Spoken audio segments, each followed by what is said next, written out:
네, 저는 오늘 본 말씀을 가지고 위기를 기회로 만든 성도라고 하는 제목을 가지고 하나님 말씀을 전하겠습니다. 우리 인생이 힘든 이유가 왜 힘들다 사람들이 말을 합니까? 그것은 인생에 수많은 위기와 어려움들이 늘 찾아오기 때문에 그렇습니다. 하나의 산을 넘어가면 또 다른 산이 조금 밀려오고 그 산을 넘었는데 또 다른 산이 찾아오기 때문에 그렇습니다. 하나님의 사람도 예외가 아니죠. 모세를 보게 되면 모세는 원래 혈기가 많은 사람 아닙니까? 온유한 사람이 결코 아닙니다. 애굽의 왕궁에서 동족인 이스라엘 백성들을 괴롭히던 애굽 사람을 죽이고 모래 속에 감추어 두지요. 그런데 그것이 발각이 되어서 광야로 도망을 가서 무려 40년 동안 거주하게 됩니다. 아무도 찾지 않는 참으로 쓸쓸한 광야이고 고독한 광야인데 그곳에서 유배 아닌 유배 생활을 하게 됩니다.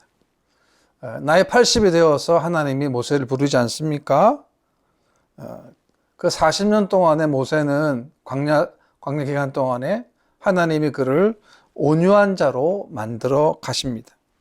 민수기 12장에 보게 되면 이 사람 모세는 온유함이 지면의 모든 사람보다 더하더라라고 말씀하고 있습니다. 그렇습니다. 믿음의 사람들이 당하는 위기와 고난에는 분명히 하나님의 뜻이 담겨 있다라고 하는 것입니다. 그것은 그 위기를 통하여 자신의 자리를 깨닫고 하나님을 갈구하고 하나님을 갈망함으로 말미암아 하나님의 뜻을 잘 펼칠 수 있는 인생으로 하나님이 만들어 가신다라고 하는 것입니다. 네, 오늘 저는 본문에서 세 가지로 교훈을 얻고자 합니다. 첫 번째, 위기는 하나님을 만나는 기회로 만드는 자인 것입니다. 지금 이사야와 그의 나라 유다 나라에 위기가 찾아왔습니다. 왕이었던 우시아가 나병이 들어 죽음을 맞이하게 되고요. 우시아 왕은 남쪽의 유다의 10대 왕이었고 무려 52년 동안 통치하며 유다 나라를 신앙적으로, 경제적으로, 군사적으로, 외교적으로 강성한 또 부강한 나라로 만들었습니다. 우시아는 16세 왕이 되었고 아버지 아마시아의 행위를 본받아 선정을 베풀었고 여호와 보시기에 정직했다고 성경은 기록하고 있습니다. 역대 20장에 보게 되면 그 이유를 이렇게 설명하는데요.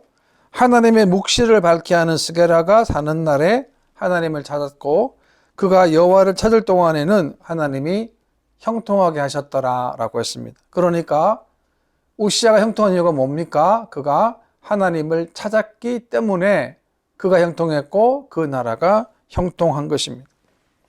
이것이 인생의 차이 아니겠습니까? 하나님을 구하느냐, 하나님을 구하지 않느냐, 즉 하나님을 찾느냐, 하나님을 찾지 않느냐라는 것입니다. 왜 하나님을 찾아야 합니까? 그것은 하나님이 우리의 복의 근원이 되시기 때문에 그렇습니다. 우시아를 보게 되면 정치적으로, 군사적으로, 경제적으로 삼박자의 번영을 누렸습니다. 블레셋을 쳤습니다. 또 암몬을 쳤습니다. 그래서 주변 여러 나라로부터 위협적인 존재가 되었습니다. 이것은 그가 하나님을 구할 때의 일인 것입니다. 그런데 자신의 힘이 또 자신의 나라가 막강해지자 이상한 행동, 즉 다시 말하면 해서는 안 되는 행동을 하게 됩니다. 그것이 뭐냐면 성전에 들어가서 향단의 분향을 하려고 한 것입니다. 이것은 우시아가 해서는 될 일이 아닙니다. 왜냐하면 이것은 제사장만이 할 수 있는 일이기 때문에 그렇습니다. 그때 80명의 재앙이 우시아 행동을 막았지만 오히려 우시아는 제사장이었던 아사랴에게 진노를 바라는 것입니다. 아마 우시아의 생각에는 지금 나라가 이렇게 태평성대가 되고 강력해진 것은 자신이 훌륭한 정책을 폈고 나라를 다스렸기 때문이라고 하는 잘못된 생각이 들었을 것입니다.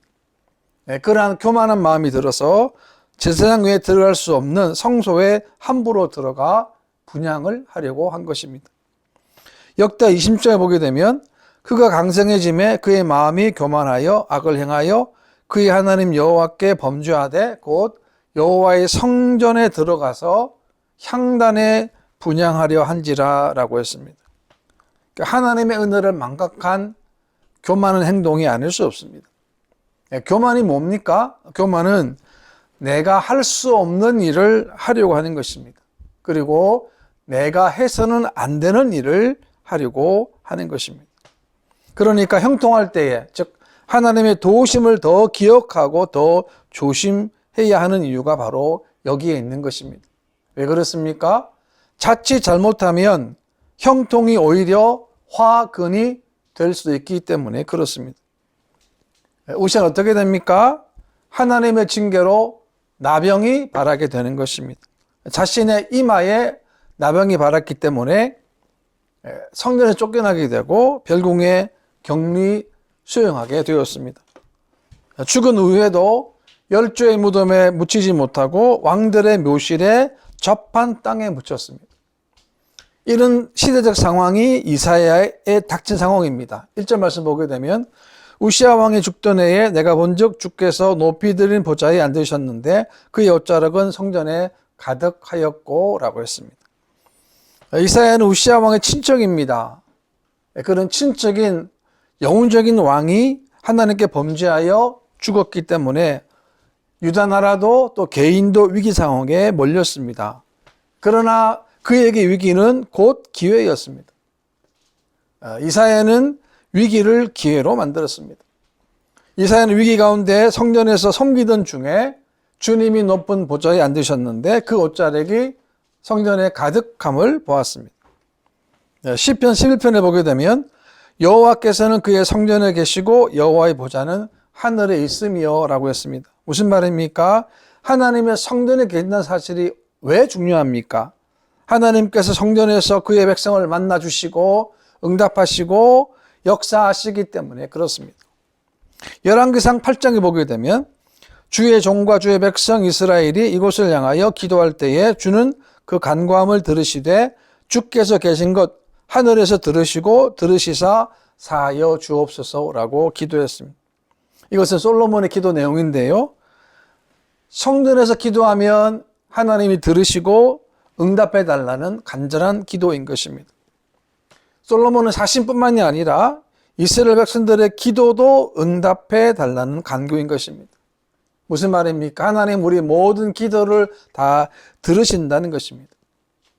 이사야 55장에 보게 되면 너희는 여호와를 만날 만한 때에 찾으라 가까이 계실 때에 그를 부르라 라고 했습니다. 여러분 만날 때가 언제입니까? 갈급할 때 아닙니까? 위기 때 아닙니까? 고난의 때 아닙니까? 그때 어떻게 하라는 것입니까? 하나님을 찾으라는 거예요. 그러면 하나님이 만나주시겠다라고 약속하셨습니다. 그렇습니다. 우리가 위기 가운데 혹 고난 가운데 하나님 앞에 엎드리고 기도하고 간구함으로 말미암아 위기는 위기가 아니라 또 다른 하나님의 기회의 시작이라는 사실을 깨우치게 된다는 것입니다. 어쩌면 모든 문이 다 닫혀 있어도 하나님의 문, 즉 하늘 문은 열려 있다라고 하는 것입니다. 그래서 우리가 고난 조심에 감사할 수 있는 것입니다. 시편 119편에 보게 되면 고난 당한 것이 내게 유익이라고 했습니다. 왜 그렇습니까? 세상 문이 다 닫혀도 그때 하나님의 문이 열려 있다는 사실을 깨닫게 되기 때문에 그렇습니다. 그러므로 우리가 고난을 당할 때, 핍박당할 때, 시험 중에도 하나님을 찾고 또 찾아야 하는 것입니다. 왜 그렇습니까? 하나님의 문은 언제나 열려 있기 때문에 그렇습니다. 그 다음에 두 번째는 위기를 하나님 섬기는 법을 배우는 기회로 삼는 자인 것입니다. 2절 말씀 보게 되면 스랍들이 모시고 섰는데 각기 6 날개가 있어 그 둘로는 자기의 얼굴을 가리었고 그 둘로는 자기의 발을 가리었고 그 둘로는 날며라고 했습니다. 이사야가 뭘 본 것입니까? 이사야가 하나님의 성전에서 하나님을 섬기는 스랍들을 보았다는 거예요. 6 날개가 있는데 둘로는 얼굴을 가리었고 그 둘로는 자기의 발을 가리었고 그 둘로는 날며라고 성경은 말씀합니다. 왜 얼굴을 가렸겠습니까? 왜 스랍들이 자신의 얼굴을 가렸겠습니까? 그것은 여호와의 보좌에서 발하는 밝은 빛을 볼 수가 없었기 때문에 그렇습니다. 그래서 그들은 겸손하게 그 날개로 자신의 얼굴을 가렸다는 것입니다. 또 하나 그 날개로 발을 가리었다라고 했습니다. 이것은 하나님 앞에서 갖는 자신의 무기력함과 나약함을 말씀하는 것입니다. 그렇습니다. 우리가 하나님 앞에서의 태도는 뭡니까? 첫째도 겸손이고 둘째도 겸손이고 셋째도 겸손이라는 것입니다. 즉 다시 말하면 우리는 언제나 하나님께 겸손해야 한다는 것입니다. 왜 그렇습니까? 하나님이 함께하지 아니하시면 우리는 세상 가운데 도무지 승리할 수가 없기 때문에 그렇습니다. 아무리 좋은 계획, 아무리 좋은 지략이 있다 할지라도 하나님이 함께하지 아니하시면 결단코 승리할 수 없기 때문에 그렇습니다. 우시아를 보십시오. 언제 강력한 나라가 되었습니까? 그가 하나님을 구할 때 아닙니까? 하나님을 구한다는 게 어떤 의미가 있겠습니까? 그래서 우시아가 겸손할 때라고 하는 것입니다. 그리고 두 날개로 얼굴을 가리는 것도 필요하고 또 발을 가리는 것도 필요합니다. 이것은 영적으로 어떤 의미가 있겠습니까? 그것은 우리가 예배와 삶이 분리될 수 없다는 거예요. 주일과 다른 주중이 분리될 수 없다는 겁니다. 우리가 주일날 말씀을 들었습니다. 말씀을 들었으면 지난 한 주간 동안의 삶을 되돌아보는 거 아닙니까? 내가 뭘 잘못했는지, 내가 어떤 면에 실수했는지를 말씀을 통해서 깨우치게 되는 것이죠. 그리고 또 하나는 뭡니까? 이번 한 주간 동안에도 우리가 어떻게 살아야 될 것인가를 말씀으로 미리 준비하는 거예요. 아직 오지 않았지만 말씀을 통해서 미리 한 주간의 삶을 우리가 또 준비하는 시간이 예배라는 거예요. 그러니까 예배와 삶을 절대로 분리할 수가 또 분리시킬 수도 없다는 것입니다. 우리는 예배를 통해서 하나님을 만나고 말씀을 통해서 하나님을 또 만나게 되지 않습니까? 그리고 난 다음에 만난 그 하나님을 가슴에 품고 말씀을 가슴에 품고 어떻게 합니까? 세상으로 또 우리가 나아가는 것입니다. 그리고 두 날개로 난다고 했습니다. 이것은 뭘 말합니까? 하나님 앞에 순종을 의미하는 것입니다. 3절 말씀인데요. 서로 불러 이르되 거룩하다 거룩하다 거룩하다 만군의 여호와여 그의 영광이 온 땅에 충만하도다 하더라 라고 했습니다. 하나님의 거룩함을 노래합니다. 거룩하다 거룩하다 거룩하다 하나님께 하나님의 경배를 노래하고 있다는 것입니다. 하나님의 영광이 온 땅에 충만함을 찬양하고 있는 겁니다. 하나님의 영광이 유대 백성에게만 또는 유대 족속에게만 유대 땅에만 있는 것이 아닙니다. 하나님의 영광이 성전 안에서 있는 것도 아닙니다. 온 우주 만물에 하나님의 영광이 가득 차 있다라고 하는 것입니다. 같은 게 아무것도 없습니다. 풀 하나, 나무 하나, 바람 하나, 구름 하나, 모든 게 같은 게 아무것도 없는 이 우주 가운데 하나님은 질서정연하게 해를 뜨게 하시고 해를 지게 하시고 신묘막측하지 않습니까? 왜 그렇습니까? 그것이 바로 하나님의 영광이기 때문에 그렇습니다. 4절입니다. 이같이 화답하는 자의 소리로 말미암아 문지방의 터가 요동하며 성전의 연기가 충만한지라 라고 했습니다. 그러니까 하나님을 노래했는데 문지방의 터가 요동할 만큼 찬양했다는 거예요. 그만큼 열정적으로 했다는 겁니다. 이사야 43장 말씀 보게 되면 이 백성은 내가 나를 위하여 지었나니 나를 찬송하게 하려 함이니이다 라고 했습니다. 하나님께서는 택한 성도들을 언제나 한 번도 잊지 않으셨습니다. 포기하지 않으셨습니다. 영원히 인도하시며 영원히 보호해 주십니다. 그래서 우리가 하나님을 찬양해야 하는 것입니다. 무슨 말입니까? 우리가 구원받은 것도 이유도 하나님 찬양한 것입니다. 왜 하나님 우리를 구원하셨습니까? 하나님께 찬양을 드리기 위해서 우리를 구원하셨다라고 하는 것입니다. 그렇습니다. 위기의 상황은 우리의 신앙을 잘못된 신앙, 부족된 신앙, 연약한 신앙을 바로잡는 기회로 삼아야 하는 것입니다. 게으르고 나태한 신앙을, 안일한 신앙을 열심과 부지런함과 진지함의 신앙으로 변화시키는 시간이 바로 위기의 때라고 하는 것입니다. 위기의 때는 녹슨 부분을 깨끗하게 제거하는 시간으로 우리가 삼아야 하는 것입니다. 또한 우리는 성경 말씀 가운데 믿음의 선전들의 믿음을 우리가 배워야 합니다. 그들이 하나님을 섬기고 예배하는 모습을 우리가 배워야 합니다. 그들의 삶을 배워야 합니다. 그리고 배운 것을 우리의 삶에 그대로 적용하는 것이고 실천하는 것입니다. 우리가 교회에서 뭘 배워야 되겠습니까? 교회에서 우리는 서로 사랑하는 방법을 배워야 합니다. 서로 용납하고 이해하고 용기를 북돋워주는 방법을 배워야 하는 것입니다. 우리는 이 위기 가운데 그동안 우리가 스스로의 신앙을 되돌아보면 하나님을 과연 제대로 섬겼는가? 또 우리가 그러면 어떻게 하면 하나님을 더 잘 섬길 수 있는가를 생각해 보는 시간을 우리가 가져야 합니다. 하나님께 온전한 예배를 드렸는가? 하나님 원하시는 영과 진리 예배를 드렸는가? 하나님 기뻐하시는 기도의 자리를 지키고 살아왔는가를 우리가 한번 스스로 자문자답해 보아야 하는 것입니다.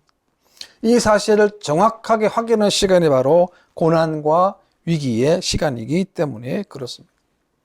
그 다음에 세 번째는 위기를 자기 자신과 자기의 사명을 깨닫는 기회로 삼는 성도인 것입니다. 하나님의 빛이 이사야에게 비춰졌습니다. 이사야는 자신의 모습을 발견한 겁니다. 어떤 모습입니까? 그 빛 앞에 서니까 너무나 추하고 악하고 불결한 모습을 보게 된 거예요. 특별히 입술에 대한 부정함을 견딜 수 없었는데 5절 말씀 보시게 되면 그때 내가 말하되 화로다 나여 망하게 되었도다. 나는 입술이 부정한 사람이요 나는 입술이 부정한 백성 중에 거주하면서 만군의 여호와의 신왕을 배웠음이로다 하였도다 라고 했습니다. 그렇습니다. 하나님을 만나게 되면 나의 모습을 알게 된다는 것이죠. 이사야는 어떤 일을 해야 합니까? 이사야는 하나님 말씀을 전하는 선지자 아닙니까? 그의 책임이 뭡니까? 이스라엘 백성들에게 하나님 말씀을 성실하게 전하는 것입니다. 당시 이스라엘 백성들에게 만연되어 있었던 죄악들을 하나님 말씀으로 치유하고 회개하기 위해서는 그의 입술이 무엇보다도 중요함을 그가 깨달았던 것입니다. 이사야 1장을 보게 되면 이스라엘 백성들을 이렇게 설명합니다. 당시 모습인데요. 슬프다 범죄한 나라 허물진 백성이요 행악의 종자 행위가 부패한 자식이로다 라고 했는데 그 이유를 이렇게 설명합니다. 그들이 여호와를 버리고 라고 했습니다. 계속 이어지는데 발바닥에서부터 머리까지 상한 곳이 없이 상한 것과 터진 것과 새로 맞는 흔적뿐이거늘이라고 했습니다. 그러니까 어디 한 부분 머리나 팔 이렇게 아픈 게 아니라 머리 끝부터 발끝까지 아프지 않은 곳이 없다는 거예요. 왜? 무슨 말입니까? 죄로 가득했다는 것이죠. 그러니까 어디서부터 손을 대야 할지를 모를 정도로 부패했다는 것입니다. 이것이 당시의 이스라엘 백성들의 모습이라는 사실입니다. 이러할 때 그들에게 하나님 말씀 전하려면 무엇보다도 입술이 중요한 사실을 그가 깨달았다는 것입니다. 교회를 섬기는 저 같은 목회자들에게 가장 난감한 일은 말로 인한 오해입니다. 제가 한 말을 잘못 이해하거나 잘못 오해하게 될 경우인 것입니다. 그때는 정말로 난감합니다. 그래서 말을 할 때는 언제나 조심하고 또 조심해야 될 것을 깨닫습니다. 이것은 목회자뿐만이 아닙니다. 모든 성도들도 마찬가지죠. 사소한 말 한마디가 오해가 되어서 나중에는 걷잡을 수 없는 일이 되기도 하지 않습니까? 그래서 제일 중요한 것이 입이고 그리고 제일 무서운 것이 입이라고 하는 것입니다. 이사야는 자신의 죄뿐만이 아니라 당시의 유대 백성들의 죄에 대해서도 했습니다. 본문에 보게 되면 입술이 부정한 백성 중에 거주하면서 라고 말씀하는 거예요. 그렇습니다. 하나님을 떠난 성도들에게 다시금 하나님께로 돌아올 수 있게 하는 그것이 뭡니까? 선지자의 사명 아니겠습니까? 이것은 또한 오늘 우리들에게 마찬가지입니다. 우리들에게도 구원의 긴박성을 말씀하고 있는 것입니다. 우리는 언제 이 땅을 떠날지는 아무도 모릅니다. 그때가 언제일지는 아무도 모릅니다. 구원받는 기회는 오직 살아있을 때만 주어진 것이기 때문에 그렇습니다. 그렇기 때문에 우리의 사명이 중요한 것입니다.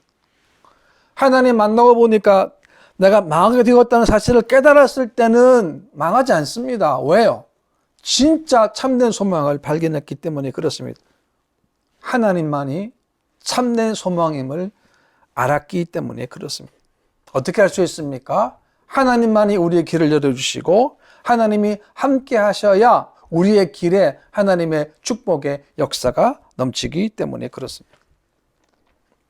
이런 사실을 발견한 다음에 하나님께서 천사를 보내 제단 숯불로 그 입술을 정결하게 해 주었습니다. 7절 말씀인데요. 그것을 내 입술에 대며 이르되 보라 이것이 내 입에 닿았으니 내 악이 제하여졌고 내 죄가 사하여졌느니라 하더라 라고 말씀합니다. 이 단에서 취했다라고 하는 이 말은 뭡니까? 그러니까 하늘로부터 다시 말하면 하나님께로부터 흘러나온 나오는 것을 말씀하고 있는 것입니다. 제단에서부터 나오는 불로 말미암아 죄가 사해진 것처럼 우리 모든 죄는 예수님의 보혈로 말미암아 모두가 다 죄사함을 받았습니다. 예수님의 그 피로 말미암아 우리가 다 구원을 받았다는 것입니다. 그 피로 말미암아 우리의 모든 죄가 사함을 받게 된 것입니다. 그때 이사야는 자신의 사명을 인식합니다. 8절 말씀인데요. 내가 또 주의 목소리를 들으니 주께서 이르시되 내가 누구를 보내며 누가 우리를 위하여 갈고 하시니 그때 내가 이르되 내가 여기 있나이다 나를 보내소서 하였더니 라고 했습니다.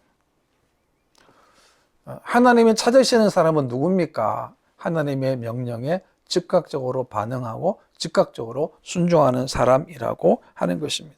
무슨 말입니까? 어디든지 어느 때든지 어떤 일이든지 하나님 명령 앞에 그 즉시로 아멘 하고 따를 자를 하나님이 부르신다라고 하는 것입니다. 하나님은 한 사람 한 사람 한 개인 한 개인을 분명히 부르신다라고 하는 것입니다. 그때 이사야가 내가 여기 있나이다 나를 보내소서라고 응답을 합니다. 하나님의 소명을 확신한 이사야가 즉각적인 순종으로 답변을 한 것입니다. 그렇습니다. 우리가 구원받은 성도로서 하나님의 부르심 앞에 하나님 명령과 말씀 앞에 즉각적 자발적인 순종이 필요한 것입니다. 그때 하나님 이사야에게 이런 말씀하셨는데요. 백성들이 듣기는 들어도 깨닫지 못하고 보기는 보아도 알지 못할 것이다 라고 말씀하셨습니다. 무슨 말입니까? 하나님의 사명이 그만큼 어렵다는 거예요. 당시 이스라엘 백성들은 하나님을 떠나고 율례와 법도를 벗어났습니다. 자신들의 죄로 눈이 어두웠습니다. 하나님 말씀을 제대로 분별할 수 없었습니다. 그러할 때에 하나님 이사야를 부르신 것입니다. 그렇기 때문에 더더군다나 하나님의 부르심, 즉 소명, 사명이 귀한 것입니다. 오늘 이 땅에서 가장 불행한 사람은 누구이겠습니까? 그것은 하나님 말씀을 듣지 못해서 죽어가는 자들입니다. 왜 죽어갑니까? 하나님의 복된 구원의 소식을 듣지 못했기 때문에 그렇습니다. 그렇다면 반대로 이 세상에서 가장 행복한 사람은 누구입니까? 그것은 하나님의 구원의 소식을 듣고 예수를 믿은 저와 여러분들이라는 사실. 우리가 왜 부름받았습니까? 왜 우리 하나님의 자녀가 되었습니까? 왜 우리들에게 자녀의 권세를 주셨습니까? 그것은 다른 게 아닙니다. 영혼을 건지라는 거예요. 영혼을 구원하는 것입니다. 우리가 예수님의 복음의 증인으로 살기 위해서 우리를 하나님의 거룩한 자녀로 삼아 주신 것입니다. 저는 예수 믿는 사람들을 이렇게 정의하고 싶습니다. 저는 예수 믿는 사람들은 고생을 사사하는 사람이라고 생각합니다. 이 고생을 사사한다는 것을 사전을 찾아보니까 이렇게 정의를 해놨는데요. 자신이 스스로 어려운 일을 맡아서 고생한다고 정의를 해놓았습니다. 여러분 예수 믿는 거 복음을 전하려고 선교지로 왜 갑니까? 왜 주일마다 교회 와서 왜 예배를 드리고 봉사하며 왜 헌신을 합니까? 왜 남들이 하지 않는 힘들고 어려운 일을 하려고 합니까? 다른 것이 아닙니다. 그것이 바로 예수 믿고 구원받은 자의 삶의 방식이기 때문에 그렇습니다. 어려운 일일수록 가치가 더 높습니다. 어려운 일일수록 더 귀한 거 아니겠습니까? 그렇습니다. 위기는 새로운 기회입니다. 위기는 새로운 길을 볼 수 있습니다. 위기는 뭡니까? 하나님의 살아계심을 체험하는 귀중한 시간이 되는 것이고, 그리고 위기는 뭡니까? 우리의 사명을 깨닫게 되는 시간이라고 하는 것입니다. 저는 우리 모두 성도님들이 오늘 주신 말씀을 깨닫고 우리가 남은 생애 동안 주님 말씀 앞에 온전하게 순종할 수 있는 그런 축복의 삶 되시기를 주님의 이름으로 축원합니다. 기도하겠습니다.